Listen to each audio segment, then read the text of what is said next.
তোমার কিসে মৃত্যু হয়েছিল তাহা মনে আছে কি? হ্যাঁ, মনে আছে। সন্তান প্রসবের 10 দিন পরে আমার মৃত্যু হয়। সন্তান প্রসবই মৃত্যুর কারণ হয়। সুশীলদা প্রশ্ন করছে, ছেলে কয়টি? আমার একই মাত্র ছেলে। মৃত্যুর সময় তোমার কিরূপ বোধ হইয়াছিল তাহা স্মরণে আছে কি? হ্যাঁ, ঠিক মৃত্যুর পূর্ব মুহূর্তে গভীর অন্ধকার অনুভব করিলাম। তারপরেই উজ্জ্বল জ্যোতি দেখিতে পাইলাম এবং সঙ্গে সঙ্গে আমি সঙ্গে অনুভব করিলাম যে ধোঁয়ার মতো আমি আমার দেহ হইতে বাহির হইয়া আসিলাম এবং উপরে উঠিতে লাগিলাম। তুমি তোমার মৃতদেহ দেখিতে পাইলে না? উত্তরে শান্তি বলছে, না, আমি সেদিকে আর নজরই করি নাই। তারপর কি হইল? তারপর দেখিলাম যে 4 জন পিলা অর্থাৎ গেরুয়া পরিচ্ছদ পরিহিত লোক আমাকে লইবার জন্য আসিল। সেই 4 জন লোকের পোশাক পরিচ্ছদ ও আকৃতি কি একই প্রকারের ছিল না কিছু ভেদ ছিল? সুশীলদা প্রশ্ন করছে। তাহাদের আকৃতি ও পোশাক পরিচ্ছদ একই প্রকারের ছিল। আমি তাহাদের প্রভেদ মোটেই বুঝিতে পাই নাই। যে 4 জন লোক তোমাকে লইয়া গিয়াছিল, তুমি বলছো তাহারা কি তোমাকে ধরিয়া লইয়া যাইতেছিল? সেই 4 জন লোক আমাকে একটি কটোরার অর্থাৎ বাটির মতন জিনিসের উপরে বসাইয়া লইয়া চলিল। যে বাটিতে তোমাকে তাহারা বসাইয়া লইয়া চলিল তাহার আকার কত বড় হইবে তুমি কি বলতে পারো? উক্ত বাটি আধ হাত পরিমাণ চওড়া হইবে। বলে রাখা ভালো, আধ হাত পরিমাণ চওড়া হইবে। সে 4 জন গেরুয়া পরিচ্ছদধারী ব্যক্তিকে তুমি দেহ হইতে বহির্গত হইবার সঙ্গে সঙ্গেই দেখিলে, না ধূমরূপে কিয়ৎ দূরে ঊর্ধ্বে উঠিলে তারপর তুমি দেখতে পাইলে? আমি ধূমরূপে কিছু দূর ঊর্ধ্বে উঠিলে পর উহাদের সঙ্গে দেখা হইল। উহাদের মধ্যে কাহারও হাতে আর কিছু ছিল কি? উপরোক্ত বাটির মতো জিনিস ব্যতীত তাহাদের হাতে আর কিছুই ছিল না। তাহারা তোমাকে লইয়া কোথায় গেল? তাহারা আমাকে লইয়া প্রথম প্রকাশে অর্থাৎ প্রথম স্তরে গেল। তারপর কি হইল?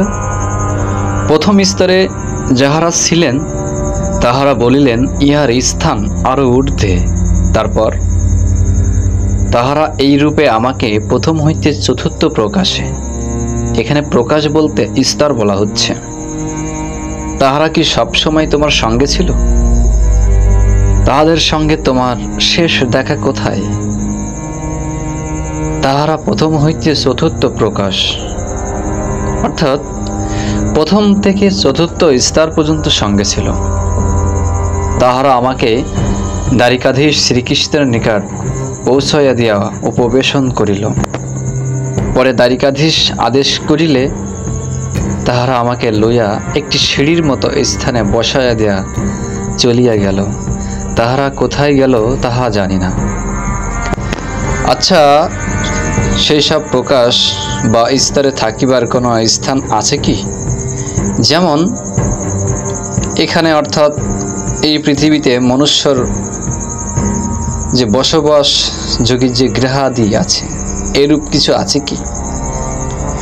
না, দালান বা গৃহাদি বা ওরূপ কিছু সেখানে নাই। সব বিস্তৃত ফাঁকা ময়দান, একদিকে প্রবেশের জন্য খোলা আর 3 দিক দেয়াল দ্বারা ঘেরা। আচ্ছা, দ্বিতীয় প্রকাশ অর্থাৎ এই দ্বিতীয় স্তরটি দেখতে কেমন? দ্বিতীয় স্তরে বিরাট ময়দানে একটা বৃহৎ শূন্য সিংহাসন রহিয়াছে, আর অনেক সাধু স্ত্রী পুরুষ উভয়ে in the form of light, জ্যোতির আকারে দেখিলাম। তাহারা বলিলেন, ইহাকে ঊর্ধ্বতর স্তরে লইয়া যাইতে হইবে। অর্থাৎ ওই যে প্রথম থেকে দ্বিতীয়, তৃতীয়, এইভাবে করতে করতে সে চতুর্থ স্তর পর্যন্ত গিয়েছিল। তৃতীয় স্তরে কি দেখিলে?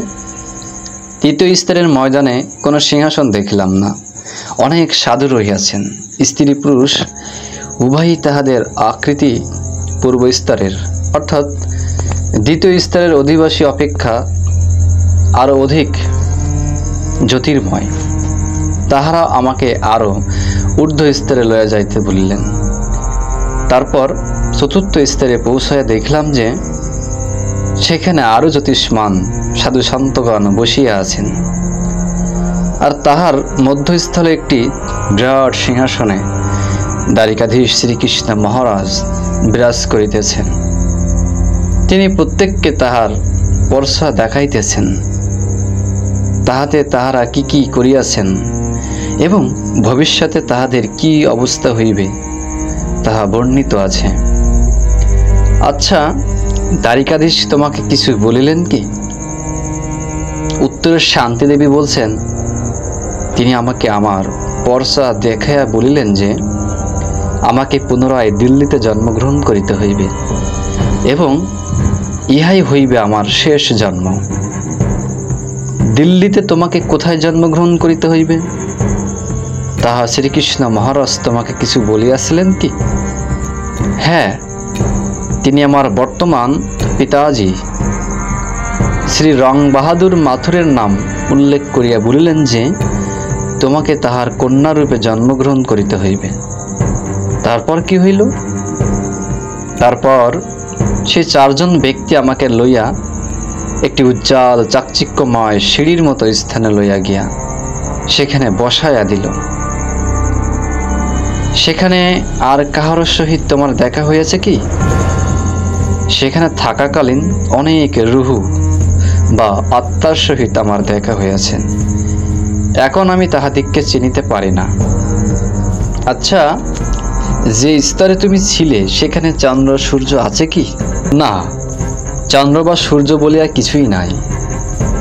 তা হইলে আলো বা অন্ধকার বলিয়া সেখানে কিছু নাই কি? অন্ধকার বা রাত্রি বলিয়া কিছু নাই, সবই আলোকময়। আচ্ছা, সেখানে তুমি কতকাল বসিয়াছিলে বলিতে পারো কি? সময়ের কোনো বোধ ছিল কি না? উত্তরের শান্তিদেবী বলছেন, না, সেখানে কতকাল ছিলাম বলিতে পারি না, কারণ সময়ের বোধ বলিয়া সেখানে কিছু অনুভব করিতে পারি নাই। তুমি যেখানে ছিলে তাহারও ঊর্ধ্বে আর কোনো স্তর আছে কিনা তাহা তোমার অনুভবে বা লক্ষ্যে আসিয়াছিল কি? সুশীলদা বলছে যে তুমি যে চতুর্থ স্তর পর্যন্ত গিয়েছিলে, এর পরে কি আর কোনো স্তর আছে? হ্যাঁ, আমি লক্ষ্য করিয়াছিলাম এবং অনুভব করিলাম যেন ইহারও ঊর্ধ্বে আরও স্তর আছে, তবে সে সম্বন্ধে আমি কিছু বলিতে পারি না।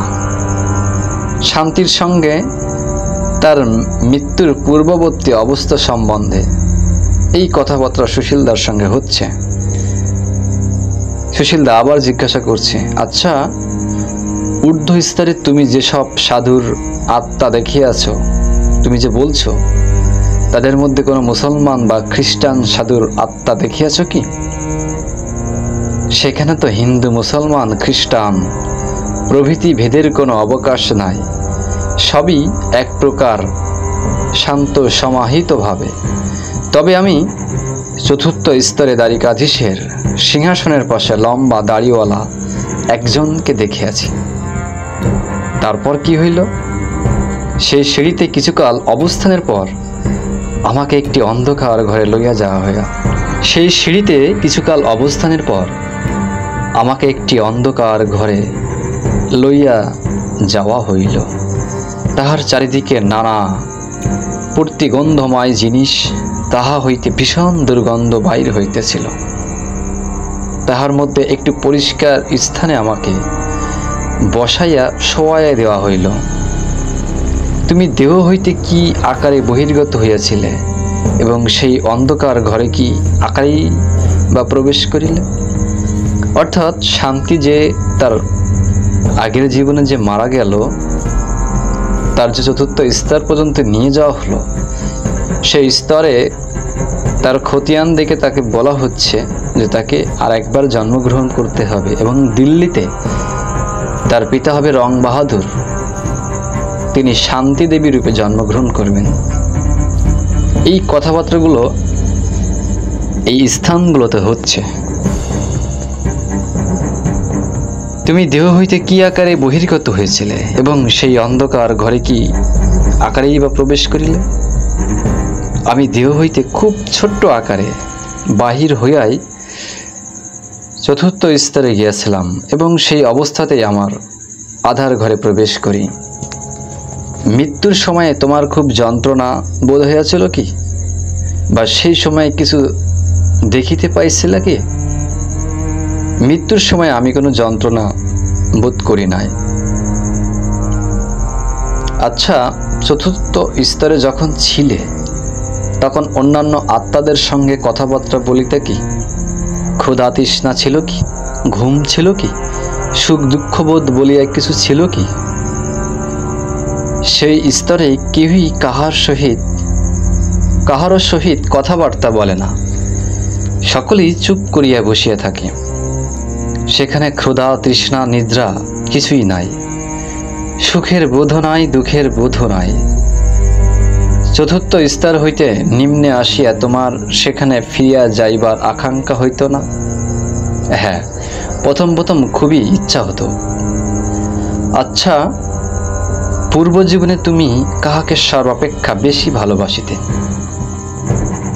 আমার ছেলেকেই খুব বেশি ভালোবাসিতাম। মৃত্যুর সময় তোমার ছেলের কথা মনে হয়েছিল কি? না, ছেলের কথা মনে হয় নাই। তোমার বর্তমান পিতার বাড়িতে জন্মগ্রহণ করিয়া প্রথমে তোমার কি রূপ মনে হইত? অর্থাৎ সুশীল দাস শান্তিকে বলছে যে তুমি যে তারপরে জন্মগ্রহণ করলে শান্তি দেবী রূপে, তোমার কি মনে হতো? শান্তি বলছে, আমার মনে হইতো যেন এ বাড়ি আমার না, আমার বাড়ি অন্য স্থানে, এবং সেই বাড়িতে যাইবার জন্যে প্রবল আকাঙ্ক্ষা হইত। এখন আর সেরূপ হয় না। বলে রাখা ভালো, তার আগের যে জন্মস্থান সেটা ছিল মথুরাতে। তোমার পূর্বজীবনের স্মৃতি কি ক্রমশ ম্লান হয়ে আসিতেছে, না পূর্বের ন্যায় সজাগ আছে? না, একটুও ম্লান হয় নাই, পূর্বের ন্যায় সজাগ আছে। মনে হয় যেন গতকালকের ঘটনা। পূর্বজীবনে তুমি কাহার পূজা করিতে কি? হ্যাঁ, বাড়িতে গীতার রামায়ণ উপনিষদ পড়িয়াছিলাম। রামায়ণে আমার সবচাইতে ভালো লাগিত। আচ্ছা, তোমার গত জীবনের স্মৃতি বর্তমান মাতার গর্ভে অবস্থানকালীনও কি সজাগ ছিল? তিনি বলছেন যে তুমি যখন আবার সেই মাতৃগর্ভে ঢুকে গেলে, সেই মাতৃগর্ভেও কি তোমার পূর্বজীবনের স্মৃতি মনে ছিল? শান্তি বলছে, হ্যাঁ, গর্ভের মধ্যেও সজাগ ছিল এবং গর্ভ হইতে বাইর হইবার পরও সজাগ ছিল, কিন্তু তখন তো কথা বলিতে পারিতাম না। যখন হইতে কথা বলিতে আরম্ভ করিলাম তখন হইতেই পূর্বজীবন সম্বন্ধীয় কথা বলিতে আরম্ভ করিলাম। আচ্ছা, সেই 4 জন লোক তোমাকে দ্বারিকাধীশের নিকট যখন পৌঁছাইয়া দিল তখন তিনি তোমাকে কি বলিলেন? তিনি আমাকে আমার পর্চা দেখাইলেন এবং বলিলেন যে তোমাকে আবার দিল্লিতে রং বাহাদুরের কন্যারূপে জন্মগ্রহণ করিতে হইবে এবং ইহাই হচ্ছে তোমার শেষ জন্ম। তারপর সেই 4 জন লোক আমাকে লইয়া গিয়ে আমাকে সেখানে বসাইয়া দিয়া চলিয়া গেল। আমি সেখানে একাই বসিয়াছিলাম। নামিবার সময় আবার সেই চারজন লোক আসিয়া আমাকে নামিতে বলিলেন, দ্বারিকাধীশ তোমার পিতার নাম করিয়াছিলেন? তোমার ভাবি মাতার নামও করিয়াছিলেন কি? উত্তরে বলছেন, না। অর্থাৎ ভগবান শ্রীকৃষ্ণ যখন সেই বলছেন যে তোমাকে আর একবার জন্মগ্রহণ করতে হবে, তখন তিনি বলেছিলেন। তাই শান্তি বলছেন মাতার নাম করেন নাই, শুধু পিতার নাম করিয়াছিলেন। আচ্ছা, উঠিবার ও নামিবার সময় তুমি কি এক পদ্মায় যাতায়াত করিলে? না, উঠিবার সময় আলোর পথ দিয়া উঠিয়াছিলাম এবং নামিবার সময় অন্ধকারময় পথ দিয়া নামিয়ে আসিলাম। আচ্ছা, তোমাকে যে সিঁড়িতে বসাইয়া দিয়াছিল, সেই সিঁড়ি কি আরো ঊর্ধ্বে উঠিয়া গিয়াছিল? তোমার কি মনে হয়? হ্যাঁ, খুব উঁচু ছিল, আরো ঊর্ধ্বে উঠিয়া গিয়াছিল। কতদূর পর্যন্ত উঠিয়া গিয়াছিল তাহা বলিতে পারি না, কারণ আরো ঊর্ধ্বে তো আমি আর যাই নাই।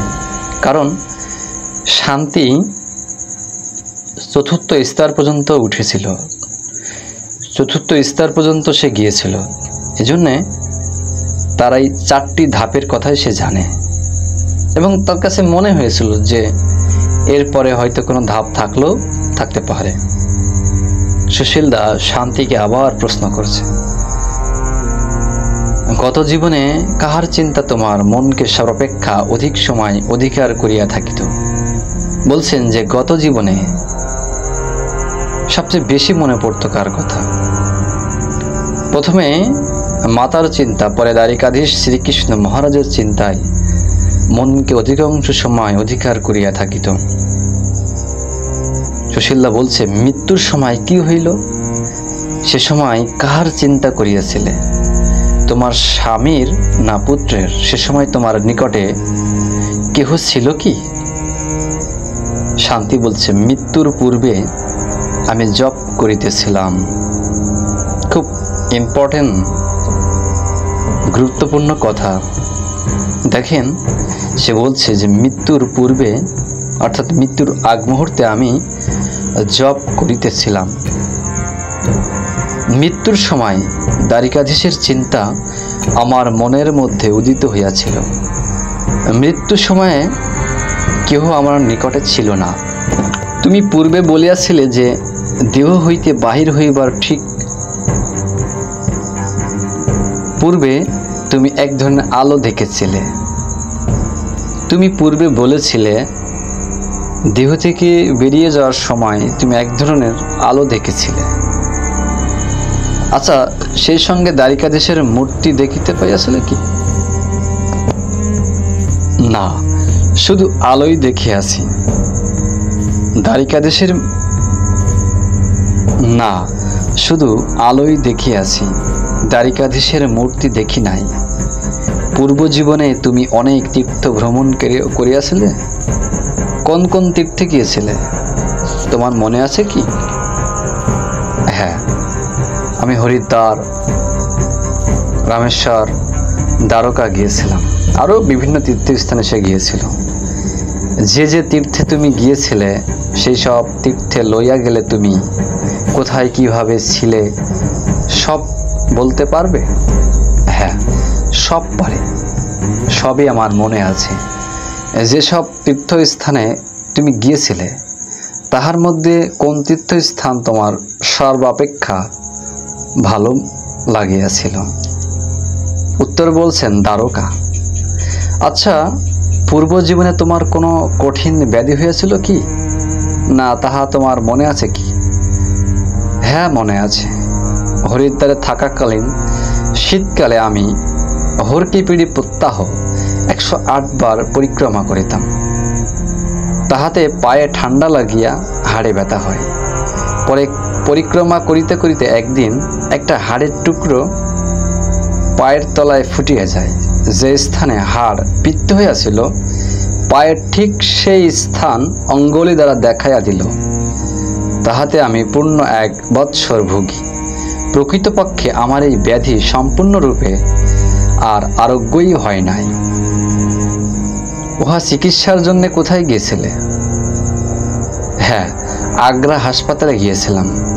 আচ্ছা, তোমার যখন মৃত্যু হয় তখন তোমার পুত্র মাত্র 10 দিনের ছিল, আর তাহার যখন 10 বৎসর বয়স তখন তুমি তাহাকে দেখিলে। একটি 10 দিনের ছেলেকে দেখিবার পর 10 বৎসর পরে তাহাকে আবার দেখিলে তাহাকে কি প্রকারে চেনা সম্ভব? আকৃতির তো সম্পূর্ণ পরিবর্তন হয়ে যায়। কাজেই চেহারা দেখিয়া তুমি তাহাকে কি করিয়া চিনিলে?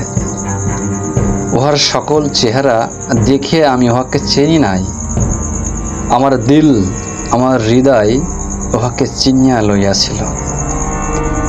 আচ্ছা, তুমি বলিয়াছ যে তুমি ধোঁয়ার মতো হইয়া উঠিয়া গেলে, কিন্তু আমরা যাহা দেখি, শুনি, ঘ্রাণ করি তাহা ইন্দ্রিয় দ্বারাই করি।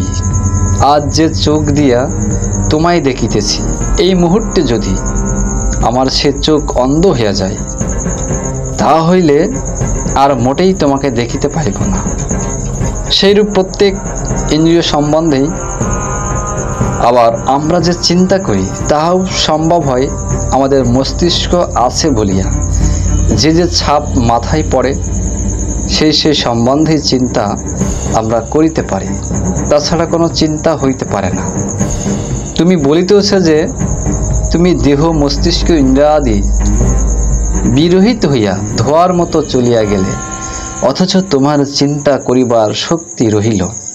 তুমি দেখিতে পাইলে, তুমি ঘ্রাণ করিতে পারিলে, এ কিরূপ কথা? উত্তরে বলছে, কি প্রকারে উহা সম্ভব তাহা বলিতে পারি না, তবে এই বলিতে পারি যে সেই এ ইন্দ্রিয়, মস্তিষ্ক, দেহাদি বিরহিত হইয়াও দেখা যায়, শোনা যায়, আঘ্রাণ করা যায়, চিন্তা করা যায়। আমি যাহা অনুভব করিয়াছি তাহাই বলিতেছি। আচ্ছা, ব্যাপারটা তাহা হইলে এই দাঁড়াইতেছে, চক্ষুরাদি ইন্দ্রিয় বিরহিত বা বিযুক্ত হইয়াও আমরা সেই অবস্থায় ইন্দ্রিয়াদির সমস্ত পাইতে পারি।